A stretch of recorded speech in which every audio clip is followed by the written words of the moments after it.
Case study वाले sections के लिए भी सर कुछ बताना चाहेंगे कि वहाँ कैसे क्या किया जाए, क्योंकि अभी ये कहा जा रहा है कि यूपीएससी की जो केस स्टडीज है वो ईयर बाय ईयर बेसिस पे वो धीरे धीरे वो टफ होती चली जा रही है। अभी उसके कई लेवल हैं जहाँ वो जाएगी, तो उसको कैसे टैकल किया जाए। न्यूज़पेपर वगैरह में उसकी मदद मिल सकती है, क्योंकि जो क्वेश्चन पूछे जाते हैं वो कोर गवर्नेंस से कई बार पूछे जाते हैं, और जब तक बच्चा इन नहीं करेगा तब तक उसे सिस्टम की समझ होती नहीं है। तो इसको कैसे करें। इसीलिए हमेशा कहा जाता है कि जो एक सिविल सर्विस एस्पिरेंट है उसको थोड़ी थोड़ी प्रैक्टिकल नॉलेज भी लेनी चाहिए। अगर वो मान लिया कि वो जॉब नहीं भी करता है तो एटलीस्ट वो किसी ऑफिस में तो कभी गया होगा, उसने कोई एक आवेदन दिया होगा, या कभी किसी बस में बैठा होगा, उसने टिकट ली होगी, किसी ट्रेन में गया होगा, उसने ट्रैवल किया होगा, तो वहां पे उसको क्या क्या समस्याएं आई और उसको उसने किस तरह से मैनेज किया, या उसने ये देखा कि ये अधिकारी इस समस्या को इस तरह से मैनेज कर सकता था।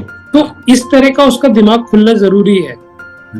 जो लोग ऑलरेडी सर्विस में हैं उनको ये चीजें पता होती है क्योंकि वो डे टू डे इस चीजों को डील करते हैं, लेकिन जो इस सर्विस में नहीं है उन्होंने एज अ कंज्यूमर उन प्रॉब्लम्स को झेला है, तो उन समस्याओं को कैसे सॉल्व किया जा सकता है, इनकी समझ उनको होनी जरूरी है।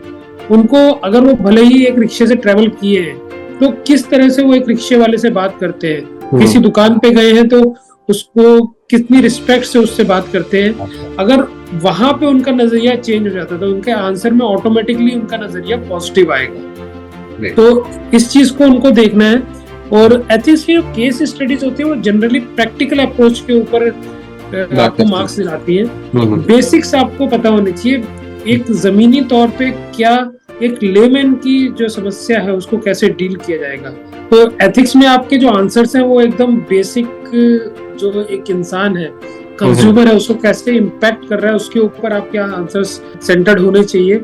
सिंपल भाषा में हमें उस आंसर्स को लिखना है, बहुत बड़े बड़े फिलोसॉफिकल थॉट्स हमें उसमें नहीं लिखने हैं, इम्प्रैक्टिकल बातें नहीं लिखनी है, प्रैक्टिकल सिंपल सॉल्यूशंस हम लिखेंगे तो वही आपकी रियल अप्रोच होगी। बड़े बड़े सॉल्यूशंस के ऊपर मत जाइए, छोटे छोटे, जैसे कहते हैं ना स्मॉल इज ब्यूटीफुल, तो उस अप्रोच को आपको एथिक्स में यूज करना है, तभी आपके अच्छे मार्क्स आएंगे।